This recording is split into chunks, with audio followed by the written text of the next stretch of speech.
What's it like to play Paul Simon? Well, we found out from actor Taylor Bloom, who stars in the Simon and Garfunkel Story. It's coming to a theater near you. Here's what he had to say. Taylor, how are you? You don't look at all like Paul Simon. Well, you need to see me in my getup. Did you say to yourself when you heard this, wait a minute, is this really a role I should be going for?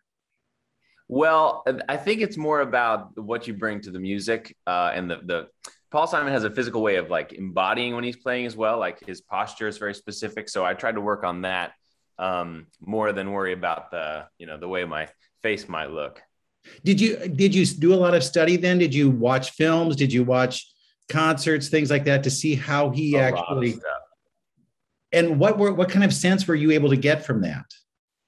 Well, it's really interesting. So there's a fair amount of footage of Paul and Art playing together in the 60s when they were pretty young, like more than you would think there would be. And then over the years, you can also find footage of them playing live. And it's interesting to track the way that Paul's posture changes, actually.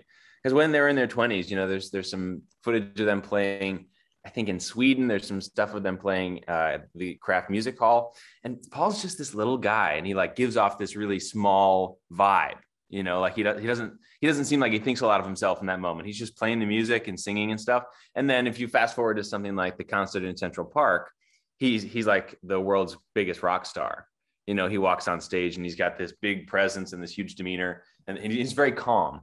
So I try to bring our show sort of runs chronologically through the years and through their albums. And so I try to evolve the physicality as well as, his voice evolved through the years too. So that's something that both Ben and I try to bring to the performance. Do you sense any animosity? Can you tell that at some point they didn't get along, and so you can see that in the way they react to each other? Or there are some interesting moments both in early recordings and in later recordings where there's footage. I think it's the stuff from Kraft Music Hall in the mid 60s. And I think they're playing Leaves That Are Green, and Paul, like they've just finished a chorus and he's playing the turnaround, and he adds an extra bar, and it's almost like he's trying to fake out Art, because Art seems like he's about to start singing and then stops. And then Paul comes in a bar later. And so you have to wonder, like, is he messing with him? Like in the early 60s, that was when they were still getting along pretty well. Like, is he just like having a little fun with his friend, like on stage, like playing playing a little trick on him? And then sort of later, specifically in the footage from the concert in Central Park, there is something that seems to be going on between them. I mean, that was after they had broken up. So it seems maybe I'm sort of connecting dots that aren't really there, but it seems like they're sort of trying to play nice with one another in the footage from the Central Park concert. Can I ask how this show kind of unfolds? Is it like you're just doing concerts the whole time, or are there scenes of dialogue, or are there, other characters in the whole thing? How does that all play out? It sounds fascinating, but I'm unfamiliar with the piece.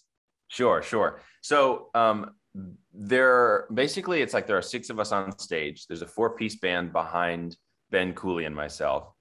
And the way that the show is structured is we play basically 2 hours of Simon and Garfunkel music, for the most part chronologically. And every few songs, there's a multimedia element. So behind us, there's this beautiful big projection screen that gives information, but it's also there's this design on the screen that's showing footage from the stuff that was going on at that time. So we've got a whole section that's like the Summer of Love, like Parsley, Sage, Rosemary, and Thyme.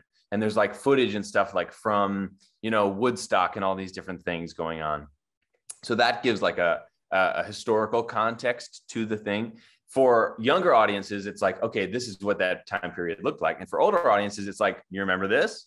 And I think that really deepens the experience. And then Ben and I also talk every few songs.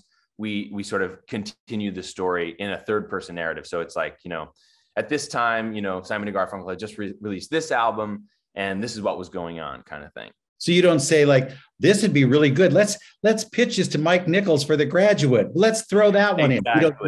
We don't do scenes per se. Okay. For you, Were you a fan of Simon and Garfunkel before this came about, or was it just a deep dive into what's going on? So I wasn't a fan on the level that I am now. I knew Simon and Garfunkel music because my parents are children of the Of a '60s, and certain age, right? yeah, we had music like that around the house. We had Cat Stevens and James Taylor and Joni Mitchell and Paul Simon, and Art Garfunkel's music was kind of floating around in the ether of that, which I think it primed the pump for me to become a huge fan of them when I did the deep dive in order to become familiar with all the music in the show. And I'm still now I'm an even bigger fan than I was before, even though I've played the music so many times. How has their music affected the music that you create? In a huge way. That's a great question. I mean, probably the most concrete example that I can give is playing Paul Simon's guitar parts has made me a much better guitar player over the years. I mean, I've been working on the show since 2017, and I was pretty good.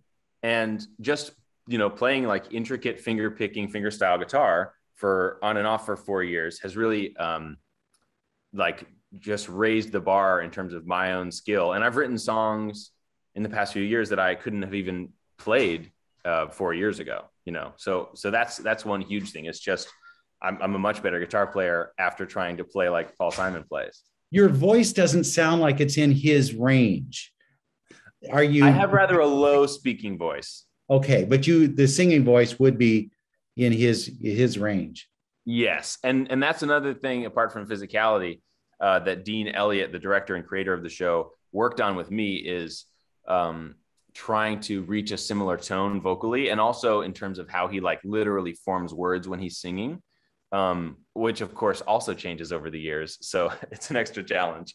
So you said you've been working on this since 2017. Had Yes. it gone out all before the pandemic, or is this, and how did that all affect everything? So the show itself has been in existence, I think, since like 2014 or 2015, though not in the United States. So Dean Elliott created the show, and he is originally from the UK. And so he's got a production that plays there and has been playing there for years. But he brought it to the United States in 2017. And we did a tour that fall, and then a tour the following fall, 2018. And it's been touring every year basically since then. And it was actually on tour at the beginning of 2020. I wasn't on that particular leg of the tour, but they only had to cancel 2 shows because it was right at the end of the tour. But two of the shows did get canceled in, I guess it was late February of 2020. So what did you do during the pandemic? My big project during the pandemic was recording albums. And it's funny because the sort of music pool that I tapped for musicians to play the band arrangements for the songs was all the guys who play on the Simon and Garfunkel Story. Oh, we have, great.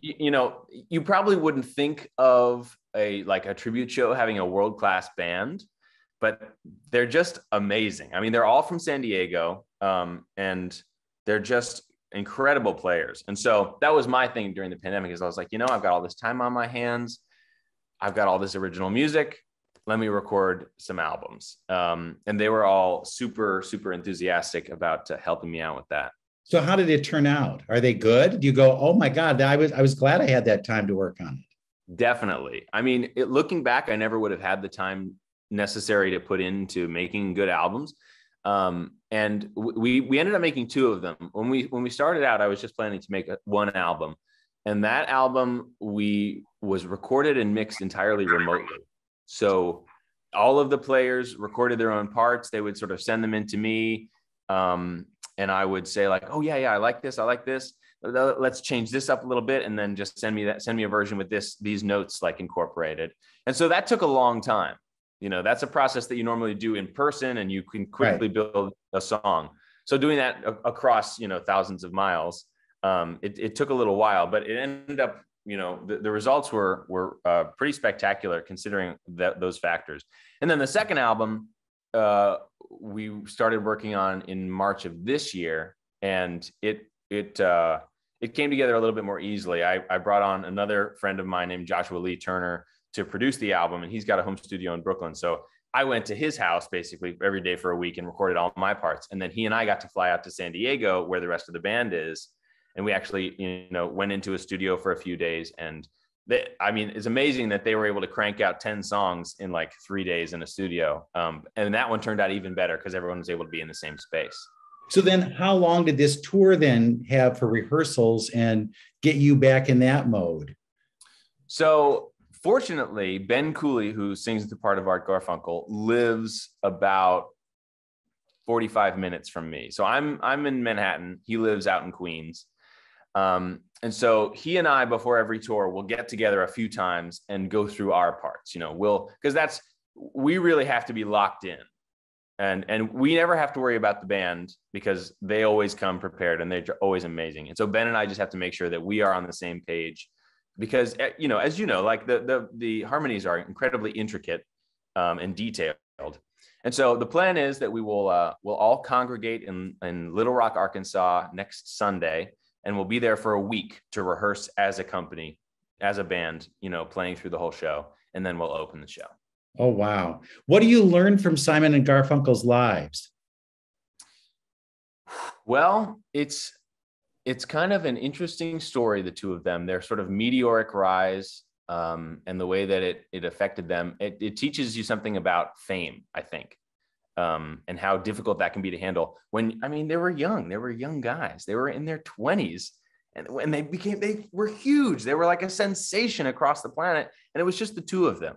The Beatles, at least there were 4 Beatles, but you could always hate somebody in the Beatles, right? You didn't have to worry. But when you only have one other one, how do you play? What you do? Yeah, exactly. So it teaches you something about how to handle fame. Not that, most people are at any risk of becoming incredibly famous overnight, but there's a lesson there for how to go through day-to-day life, I think, as well. And as you work on becoming more and more widely known for your work.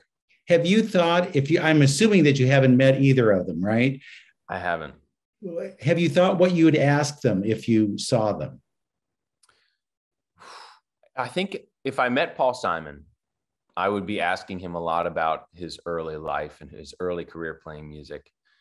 I'm really curious about his time because he went and lived in England for a few years when he was early 20s. And I would just want to ask him about that period of his life. Like what made you decide to go to England? And not in the way that we talk about that in the show, but I would want to know, for you, tell me what feelings led you, what made you decide to do that? It's a big move to make when you grow up in Queens and you lived in Queens all your life and you're going to run away to England for a few years. I don't know what I would ask Art though. That's a good question. Do you say to yourself, I'd like their lives, I'd like to be them? Or do you go, oh God, no, I don't want that path? I think I am content where I am for now. I don't think that I would have handled their rise to fame any better than they did.